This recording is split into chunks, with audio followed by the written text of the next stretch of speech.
안녕하세요. 저는 아이들을 가르치는 선생님인 30대 남자입니다. 저희 어머니는 아구찜을 파시는 장사를 하세요. 어머님은 평생 동안 이 일을 하셨습니다. 원래 저희 집은 엄청나게 가난했다고 해요. 그런데 저를 시작으로 여동생과 남동생을 각각 한 명씩 낳으셨습니다. 그러던 어느 날 제가 아주 어린 나이였을 때 아버지가 공사 현장에서 일을 하시다가 불의의 사고로 인해 일찍 돌아가시게 되었습니다. 당시 저희 집은 어머니는 전업주부셨고 아버지의 외벌이로 생계를 이어나가고 있었는데 아버지가 갑작스레 돌아가시게 되자 어머니는 당장 아이 셋을 혼자서 키워야 하는 현실에 눈앞이 막막하셨다고 합니다. 그래서 받게 된 아버지의 사망보험금과 사고보상금을 합쳐서 음식점을 하나 차린 것이 지금 아구찜 가게예요. 저희 어머니는 음식을 정말 잘하십니다. 동네에서 소문이 자자할 정도로 손맛이 아주 좋고 요리 솜씨가 아주 일품이죠. 어머니는 그 당시 저희 삼남매를 위해 돈을 벌 수 있는 방법은 어머니 음식 솜씨를 살려 음식점을 차리는 것뿐이라고 생각하셨다고 합니다. 역시나 어머니가 예상을 하셨던 대로 아구찜 장사는 성공적이셨어요. 어머니가 시행착오를 겪으시며 직접 개발하신 비법 소스 덕분에 동네 맛집으로 입소문이 나게 되었고 가게엔 손님이 끊기는 날이 없었죠.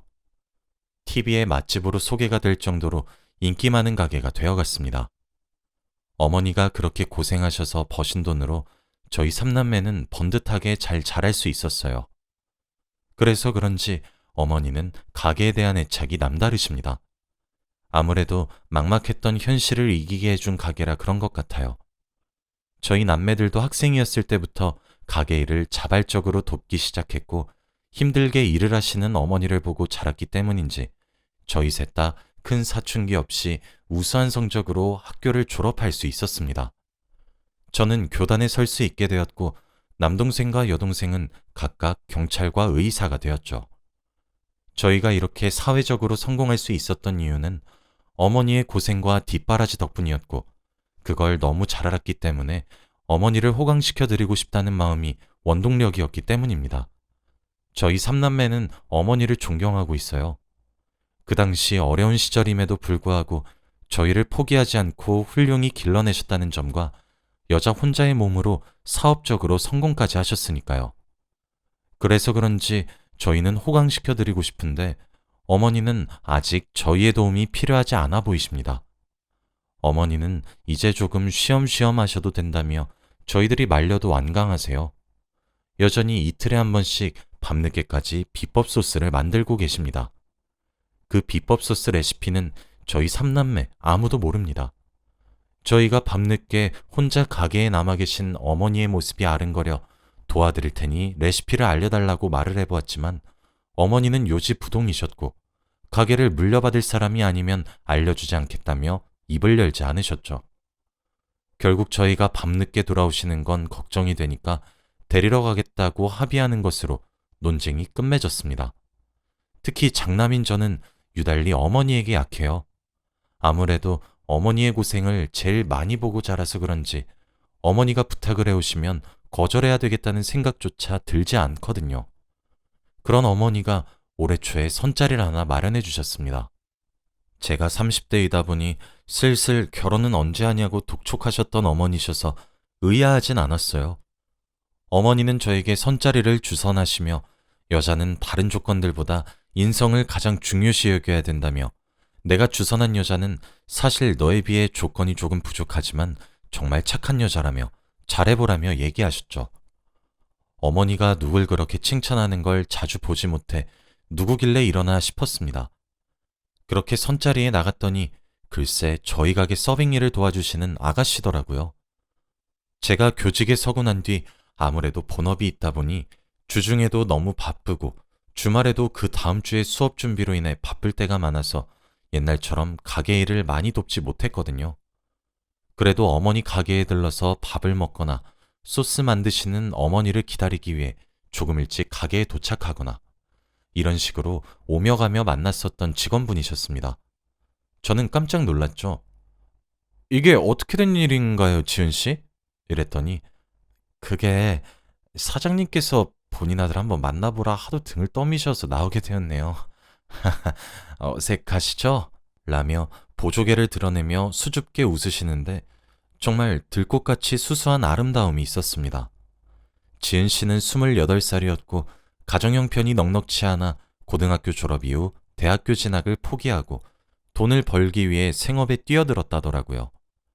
아르바이트를 전전하다가 지금 저희 가게에서 정직원으로 일을 하고 있는 상황이라고 했습니다.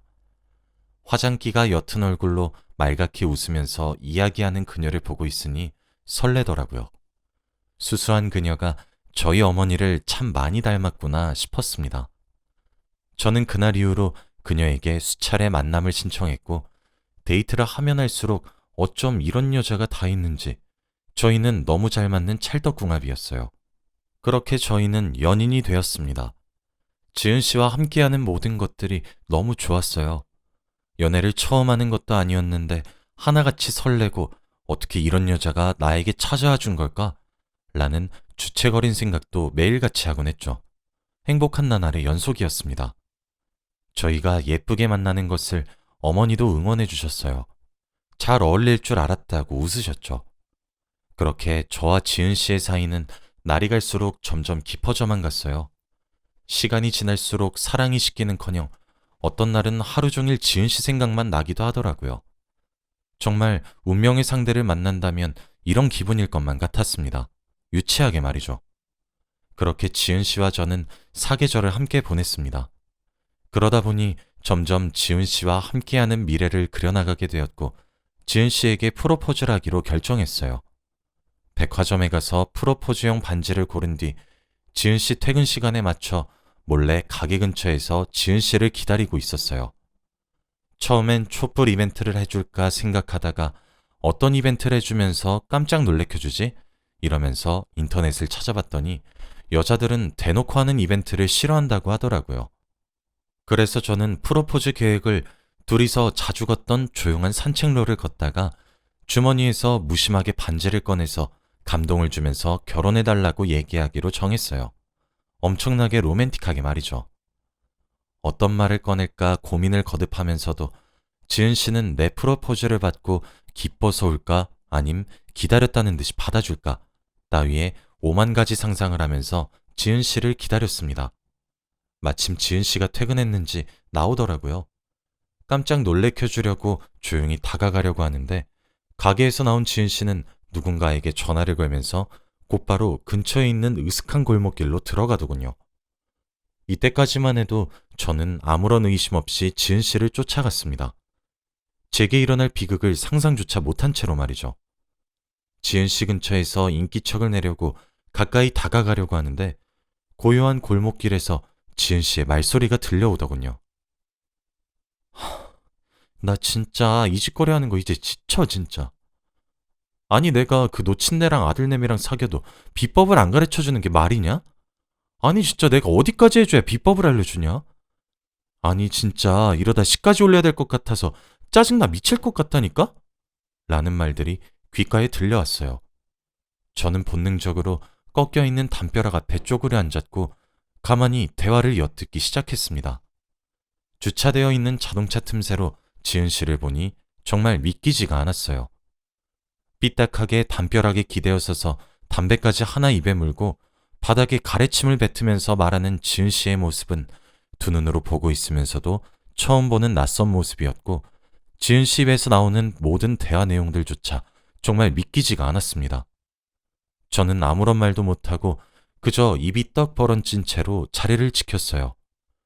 지은 씨가 통화하고 있는 상대방이 누군진 모르겠지만 상대방에게 저희 엄마와 제 욕을 하고 있더군요. 저는 지은 씨를 1년간 만나왔으면서도 저렇게 거칠게 언행하는 걸 처음 봤습니다. 정말 패닉이었어요. 진짜 아무런 생각도 나지 않았고 이 자리를 피해야겠다는 생각만 들어 골목길을 빠져나가려는 순간 야, 테이블 잡아놔. 아, 진짜 팔자에도 없는 요조숙녀 놀이 하려니까 진짜 숨이 턱턱 막혀서 토할 것 같아. 오늘 좀 나이트 가서 놀아야겠다. 라고 말하는 지은 씨의 목소리가 들렸습니다. 저는 애써 마음을 다잡으며 골목길을 신속히 빠져나왔고 집으로 돌아갔어요. 그러면서 지은 씨에게 카톡을 보냈습니다. 퇴근했냐고 말이죠. 빠르게 답장이 돌아오더라고요. 네, 자기, 퇴근했어요.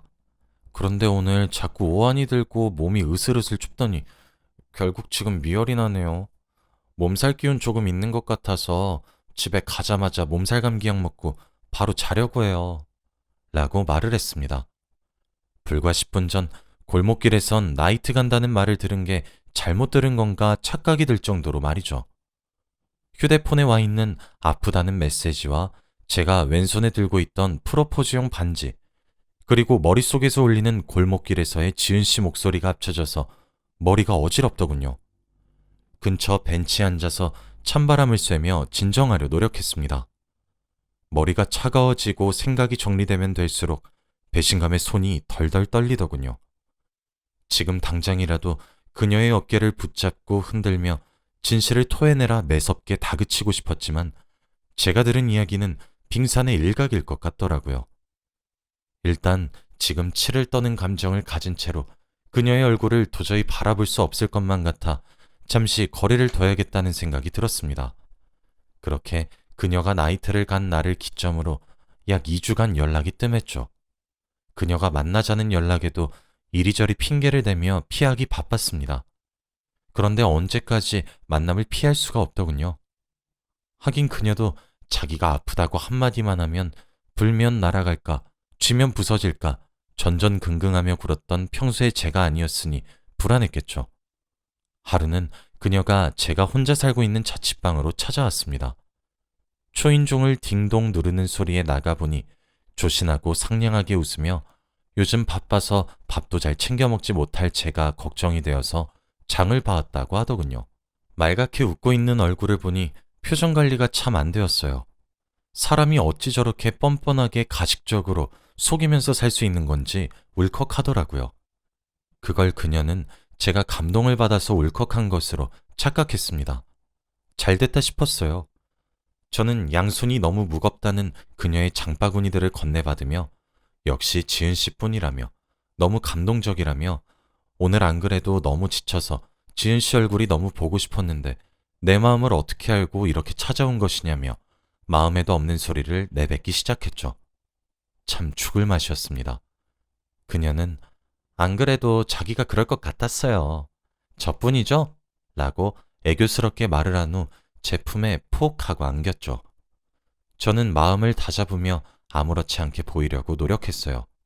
그녀는 자기 요즘 일 많아요? 이렇게 일이 많은 건 처음 보는 것 같아요. 아니면 무슨 일 있는 건 아니죠? 라며 걱정스레 제 얼굴을 쳐다보더군요. 저는 아니에요. 아무래도 시험 기간이기도 하고 이번에 교육 과정이 조금 바뀌면서 신경을 써야 할 부분이 너무 많아서 그래요. 제가 바빠서 많이 서운했죠? 서운하게 해서 미안해요. 라며 마음에도 없는 소리를 내뱉었습니다. 그녀는 에이, 이렇게 힘들어서 우울한 날엔 소주죠. 내일 우리 둘 다 일 쉬니까 같이 한잔해요. 라며 해맑게 웃는데 헷갈렸습니다. 아니, 진실을 외면하고 싶었던 것 같기도 해요. 저는 술이 저보다 약한 그녀를 먼저 재우고 그녀의 휴대폰을 열어보기로 했습니다. 한 잔, 두 잔 술이 들어갔고 점점 붉어지는 그녀의 볼을 물끄러미 바라봤죠. 조금 지나니 그녀는 골아떨어졌어요. 저는 그녀의 휴대폰을 꺼냈고 그녀의 손가락을 이용해 잠금을 풀었죠. 곧바로 통화 기록을 확인했습니다. 귀여운 곰돌이 이모티콘으로 저장된 전화번호는 제 자취방에 도착하기 직전까지도 전화를 했더군요. 번호를 제 폰에 옮긴 뒤 카카오톡을 켰고 해당 번호와 주고받은 대화를 보았습니다. 그녀는 제가 생각했고 상상했던 것보다 더 최악이었어요. 그녀는 저희 어머니가 만든 소스 레시피를 알아내는 것이 목적이었고 더 나아가서 가게까지 이어받겠다는 아주 원대한 포부를 가지고 있었거든요. 이 여자는 멍청하게도 제가 그녀 허락 없이 물건에 손을 대지 않아서 그랬던 것인지 저와 만나면서 단 한 번도 대화방을 나가지 않았더라고요. 저는 그래서 처음부터 최근까지 모든 대화를 읽을 수 있었습니다. 그녀가 저를 소개받았던 이유도 사실 어머니의 가게를 노리고 어머니께 접근했더군요. 마치 며느리처럼 어머니 집에 찾아가 말동무도 곧잘 해드리고 안마도 하고 몸이 편찮으시면 병원도 직접 데려가는 등 어머니가 그녀에게 의지할 수 있게 만들었습니다. 어머니는 그런 그녀의 연기의 수가 장남인 저를 소개시켜 준 거였죠. 정말 가족으로 받아들이기 위해서 말입니다. 이 이야기를 시작으로 저희 어머니가 레시피를 완고하게 지키는 걸 상스럽게 욕을 했고 저와 만나는 과정을 떠들며 조롱해왔더군요. 귀로 얼핏 들었던 것과는 달리 직접 두 눈으로 확인하니 너무 충격적이었습니다. 매일같이 저희 모자를 모욕하고 조롱하는 얘기가 오갔고 심지어 저희 어머니 보고는 독해 빠진 노친네라고 지칭했어요. 저는 차마 모든 내용을 직접 눈으로 볼 수 없었죠. 모든 게 잘못된 느낌이었습니다. 어디서부터 바로잡아야 하는 것인지 감도 안 왔죠. 그녀는 마치 예비 며느리인 것처럼 가장해왔고 마침 같이 일도 하니 어머니의 경계심이 누그러질 것이라 예상했던 거였죠. 이미 어머니의 가게가 마치 본인의 가게인 양 말하는 부분에서는 더 이상 화를 참을 수 없었습니다. 저는 어머니께 직접 보여드리기 위해 그나마 자극적이지 않은 부분을 골라 휴대폰으로 대화 내용을 찍었고 옆에서 도롱도롱 코를 골며 자고 있는 여자를 깨웠습니다. 그녀는 웅얼거리면서 잠투정을 부렸어요. 저는 그녀를 더욱 세게 흔들어 깨웠습니다. 성혁 씨, 왜 그래요? 라며 잠에서 깬 그녀의 두 눈을 쳐다보자 저도 모르게 그녀의 뺨을 세게 후려쳤습니다. 그녀는 다시 침대에 처박혔고 자기에게 벌어진 일이 믿기지 않는 듯 저를 쳐다봤어요. 저는 그녀에게 휴대폰을 집어던지며 당장 설명해! 라고 소리쳤죠. 그녀는 켜져 있는 대화방을 보고 점점 사색이 되고 아무런 말도 못했습니다. 저는 잠시 화를 삭히기 위해 뒤돌았습니다. 그런데 그 여자는 제가 잠시 뒤돌았던 그 순간을 이용해 가방과 휴대폰만 급히 챙겨서 신발도 제대로 못 신고 집을 뛰쳐나가더라고요. 우당탕 소리에 저도 급히 그녀 뒤를 쫓아나갔지만 결국 그녀를 따라잡을 수 없었어요.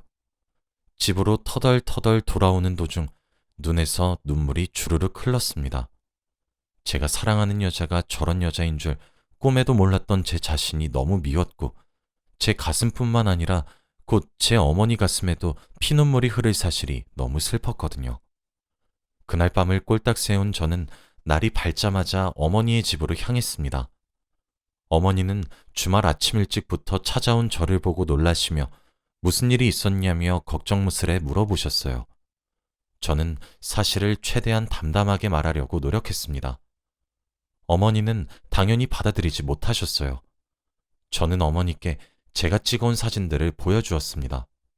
어머니는 한동안 아무런 말씀도 하지 않으셨죠. 아니, 못하셨습니다. 그러고는 저에게 미안하다 한마디 하시고는 방으로 들어가 버리셨어요. 씁쓸해 보이는 어머니의 등을 보고 있으니 차마 위로의 말을 건네지도 못하겠더라고요. 저도 말없이 제 집으로 돌아왔습니다.